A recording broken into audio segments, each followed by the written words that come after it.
ठीक है, तो अपन ने इसको भी पढ़ा, यहाँ पे अजूर ल्यूनिली पढ़ा। अब और क्या हो सकता है विल्सन डिजीज में, और कहाँ क्या हो सकता है, और क्या पूछेगा क्लिनिकल क्वेश्चन में, हो सकता है वो ये पूछ ले कि आपका ये जो कॉपर जरूरत से ज्यादा हुआ है ना, जो जरूरत से ज्यादा कॉपर बना ना, वो क्या हो रहा है कि वो कॉपर जो था वो यूरिन में आ रहा है। वो कहाँ आ रहा है, यूरिन में आ रहा है। तो जैसे ही वो यूरिनरी कॉपर जब यूरिन के ट्यूब्यूल्स में आ रहा था, यूरिनरी कॉपर, देखो जरूरत से ज़्यादा हो गई कोई भी चीज़ तो खराब है बॉडी के लिए। यूरिनरी कॉपर जब ट्यूब्यूल्स में आ रहा था तो उसने ट्यूब्यूल्स के पीसीटी को डैमेज कर दिया, प्रॉक्सिमल कन्वोल्यूटेड ट्यूब्यूल को डैमेज कर दिया। किसने, ट्यूब्यूल्स ने डेवलप कर दिया, ठीक है, इसको डैमेज कर दिया।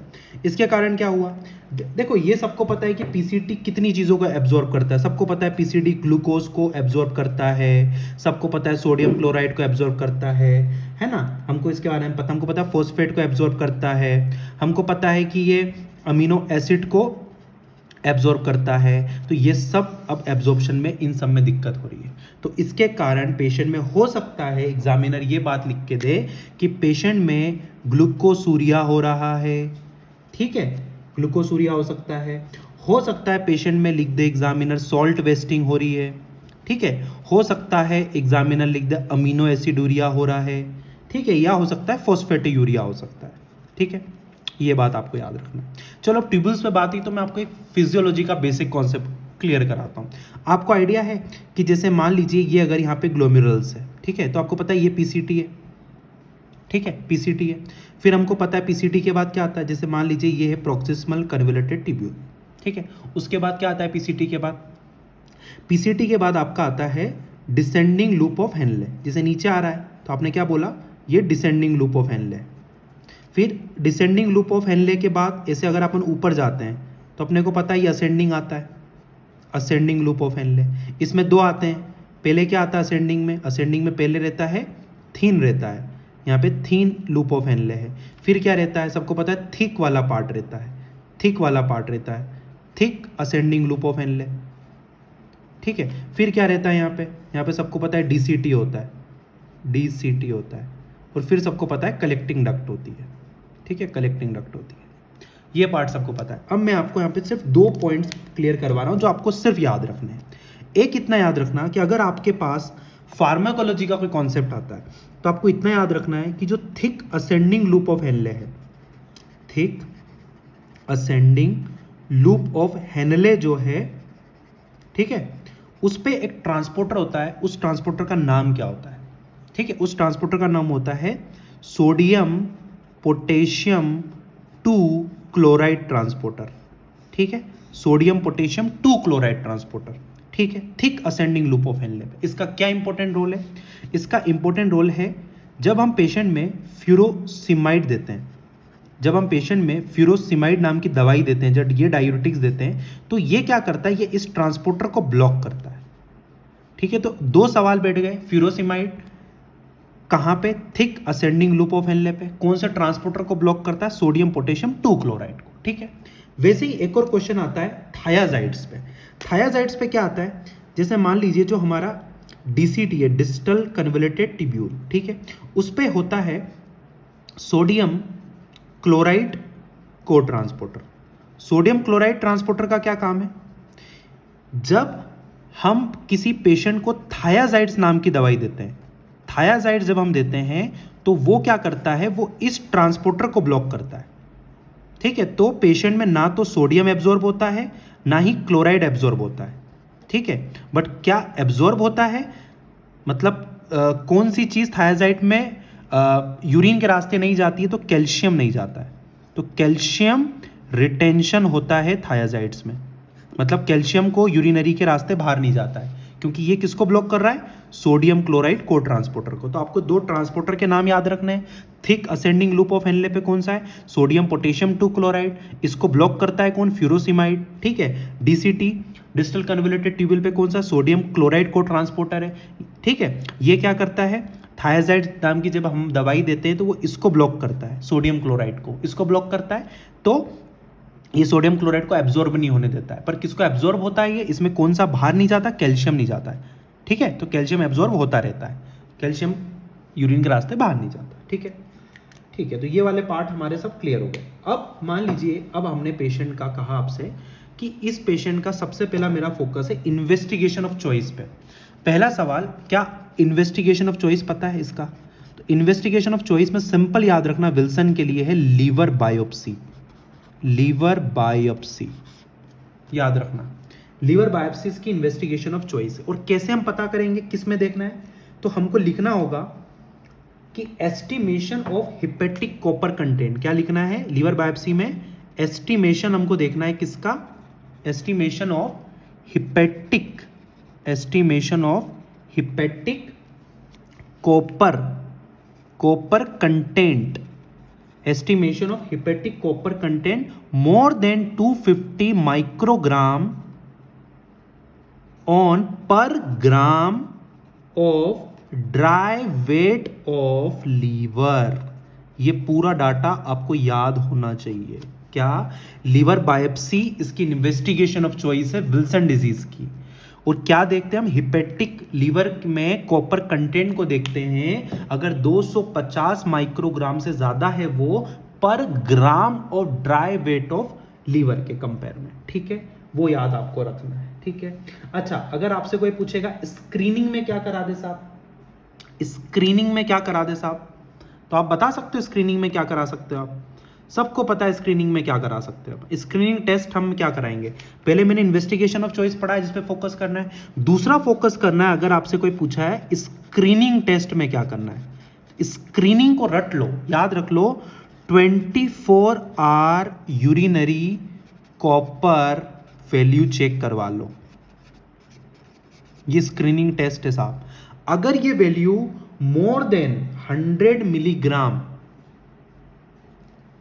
पर डे अगर आती है तो हम कहेंगे कि विल्सन की तरफ जा रहा है इंसान। मोर देन 100 मिलीग्राम पर डे, इसको याद कर लो, सिंपल। तो दो टेस्ट आपको याद रखना है, इन्वेस्टिगेशन ऑफ चॉइस आपको याद रखना है, लीवर बायोप्सी सबको पता है उसमें क्या याद रखना है, स्क्रीनिंग टेस्ट याद रखना है। स्क्रीनिंग टेस्ट में क्या है? 24 hour urinary copper value check कर लो, अगर more than 100 milligram per day आ रहा है इसका एस्टिमेट लगा लो, ठीक है। ये दो पार्ट आपको बिल्कुल क्लियर होना जरूरी है, ठीक है। अब बहुत बार सवाल आता है सेरुलोप्लाज्मिन का क्या होता है साहब? इसमें सेरुलोप्लाज्मिन में बहुत एग्जाम में क्वेश्चन में कंफ्यूजन होता है, ठीक है। तो इसमें भी सेरुलोप्लाज्मिन का जो लेवल होता है वो कम होता है। इसमें क्या होता है? सीरम सेरुलोप्लाज्मिन जो होता है, सीरम सेरुलो जो प्लाज्मिन होता है, इसका वैल्यू इन पेशेंट्स में, विल्सन के पेशेंट में कम होता है। डिक्रीज कितना कम होता है? Less than 20 milligram per decilitre, ठीक है, less than 20 milligram per decilitre. हमको इसके बारे में एक तो जानकारी होना चाहिए, ठीक है, क्योंकि ये बहुत एक इंपॉर्टेंट पार्ट है। क्या कि सेरुलोप्लाज्मिन का क्या इफेक्ट होता है? तो सेरुलोप्लाज्मिन इसमें कम होता है, ठीक है। ये हमको अगर दो पार्ट याद है तो बहुत बढ़िया। सीरम सेरुलोप्लाज्मिन का लेवल भी इसमें कम होता है। क्यों ऐसा होता है? देखो, लीवर विल्सन डिजीज है तो लीवर में सिरोसिस हो गया, तो अब सेरुलोप्लाज्मिन बन कम रहा है। और क्या हो रहा है कि जब कॉपर बाहर ही नहीं आ रहा है ना, तो सेरुलोप्लाज्मिन क्या करेगा वहां आके? तो सेरुलोप्लाज्मिन इसमें भी कम हो जाता है। और अगर मैं कहूँ मिंकी डिजीज जो अपन ने पढ़ी थी, ठीक है, जो अपन ने क्या पढ़ा था, एक और बीमारी पढ़ी थी ना अपन ने, कौन सी बीमारी पढ़ी थी? मिंकी पढ़ी थी, उसमें भी सेरुलोप्लाज्मिन कम होता है। तो दोनों की सेम कहानी है, दोनों की सेम कहानी है, दोनों में सेरुलोप्लाज्मिन का लेवल कम होता है। और इसके बारे में तो तीनों इन्वेस्टिगेशन याद रखना है। Investigation of choice liver biopsy, screening के नाम पे 24 आवर यूरिनरी कॉपर चेक कर लो, 100 के ऊपर होना चाहिए, इनको याद कर लो, 100 के ऊपर होना चाहिए, ये इसको बिल्कुल अच्छे से याद रखो। लीवर बायोप्सी में कितना? 250 माइक्रोग्राम होना चाहिए per gram of dry weight of liver. और सीरम सेरुलोप्लाज्मिन का value less than 20 milligram per decilitre इसका वैल्यू होता है, ठीक है, ये याद रखना है। अब मान लीजिए अगर हम इमेजिंग वाले पार्ट पे आते हैं, जैसे ये वाला पार्ट तो चलो हो गया, हमको समझ में आ गया।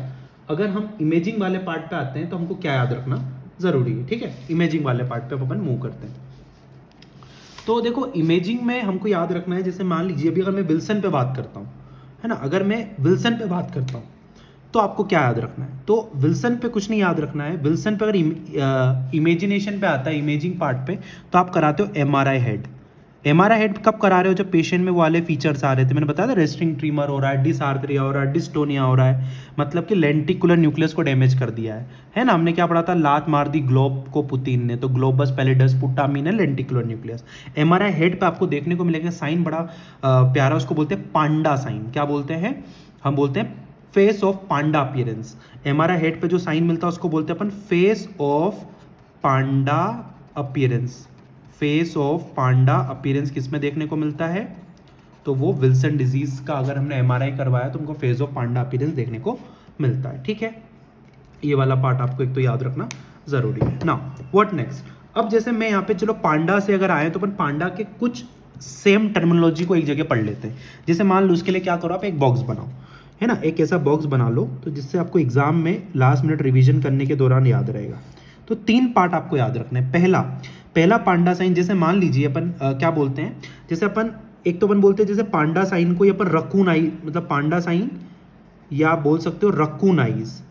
क्या बोल सकते हो? Raccoon eyes. रकून आई क्या होती है? आंखें पूरी काली पड़ जाती है। कब होता है? अगर क्रेनियल फोसा का फ्रैक्चर है। क्या है? अगर किस चीज का फ्रैक्चर है तो हमको याद रखना है उसमें cranial, anterior cranial fossa fracture, है ना। अगर पांडा साइन आपको आंखों में देखने को मिल रहा है, बोर्ड एग्जाम रकून आई है, तो क्या जवाब दोगे? कि एंटीरियर क्रेनियल फोसा में फ्रैक्चर हो गया। ठीक, एक बात क्लियर हो गई, कोई दिक्कत नहीं।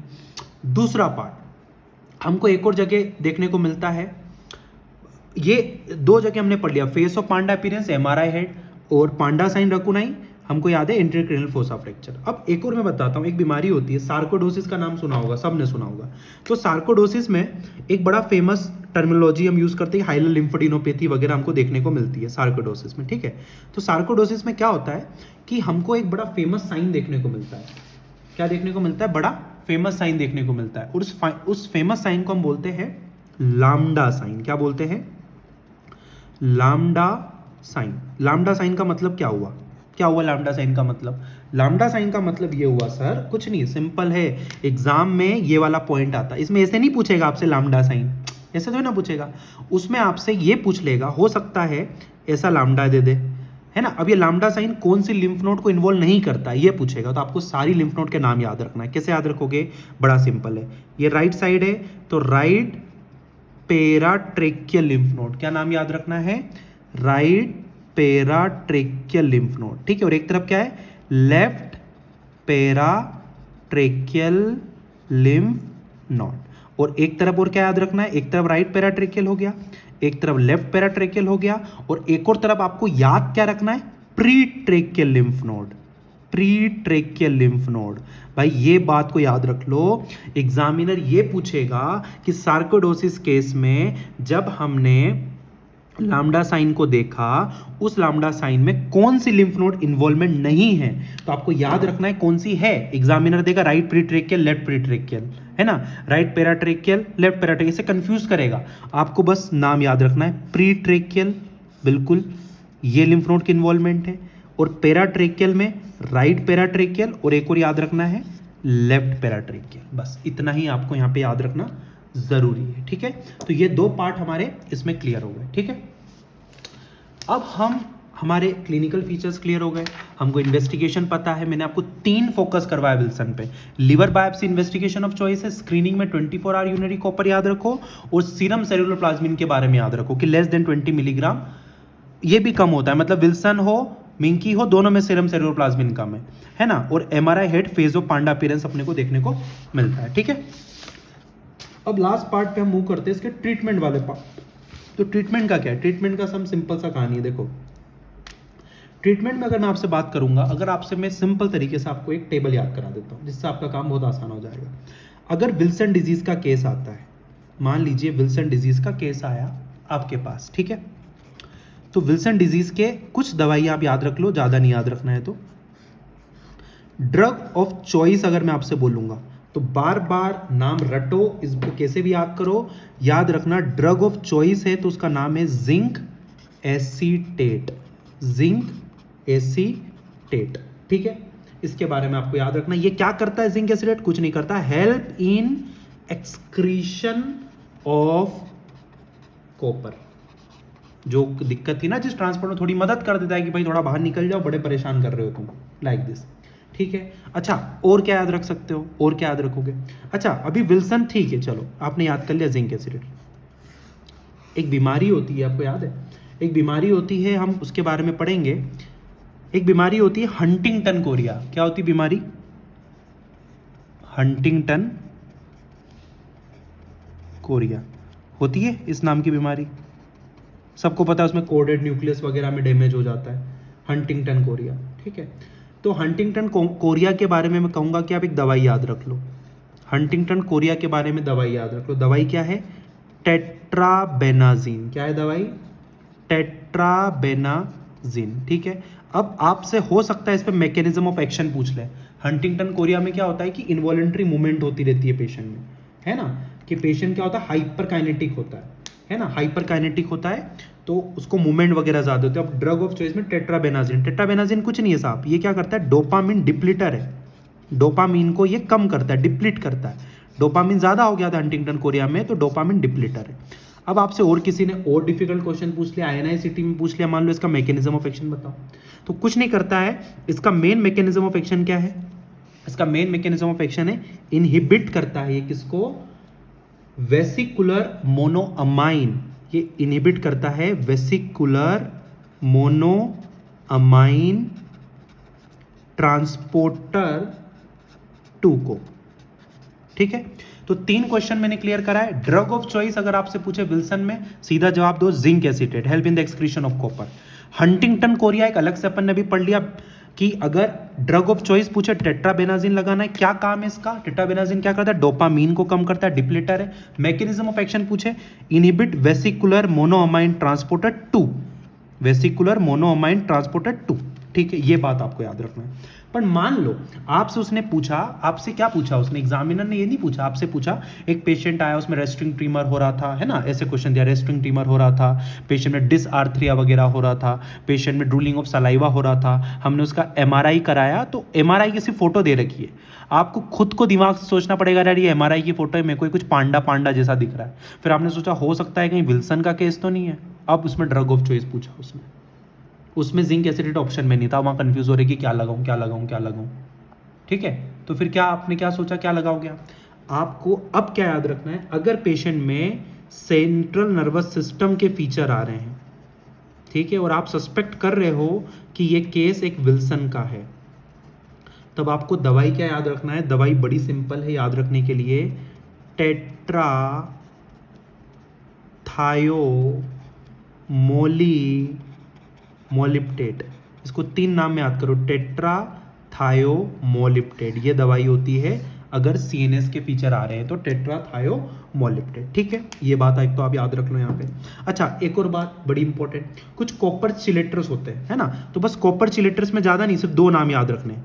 कॉपर चिलेटर्स कौन से होते हैं? चिलेटिंग एजेंट पता है ना, कॉपर को पकड़ते हैं वो चिलेटिंग वाले जो एजेंट्स होते हैं, कॉपर चिलेटर्स, उसमें 2 दवाई के नाम याद रख लो। कॉपर चिलेटर्स में 2 दवाई के नाम याद रखना है। क्या है पहली दवाई का नाम कॉपर चिलेटर्स में? ट्राई एंटीन। बोलो नाम, 3 बार नाम बोल लो, याद हो जाएगा। 30 मिनट जब यहाँ से कंप्लीट करके जाओ तो एटलीस्ट ये सब याद होना चाहिए, तो मतलब है पढ़ाई का, नहीं तो वीडियो देखने से कुछ नहीं हो रहा। याद करते जाओ, समझ में आएगी चीज़ें। लिख लो नहीं तो एक नोटबुक में, कि आखिरी में आसान रहे याद रखना। ट्राई एंटीन नाम की दवाई बोल लिया, copper chelator trientine, copper chelator trientine. दूसरे नंबर पर और क्या याद रख सकते हो? सिंपल दवाई डी पेनिसिलामिन। ये सबको याद रहता है डी पेनिसिलामिन, पर एग्जामिनर आजकल इस पे खेलेगा ट्राई एंटीन पे, ज़्यादा चांस है। ठीक है, तो 3 सवाल याद आ गए, Wilson, drug of choice, zinc acetate, simple. CNS के फीचर आए, टेट्राथायोमोलिप्टेट आंसर लगा दूंगा। अगर मेरे से कॉपर चिलेटर पूछा तो ट्राई एंटीन आंसर दूंगा, या मैं डी पेनिसिलामिन दूंगा। हंटिंगटन कोरिया पूछा तो क्या बोलना है? टेट्राबेनाजिन। मैकेनिज्म ऑफ एक्शन क्या है?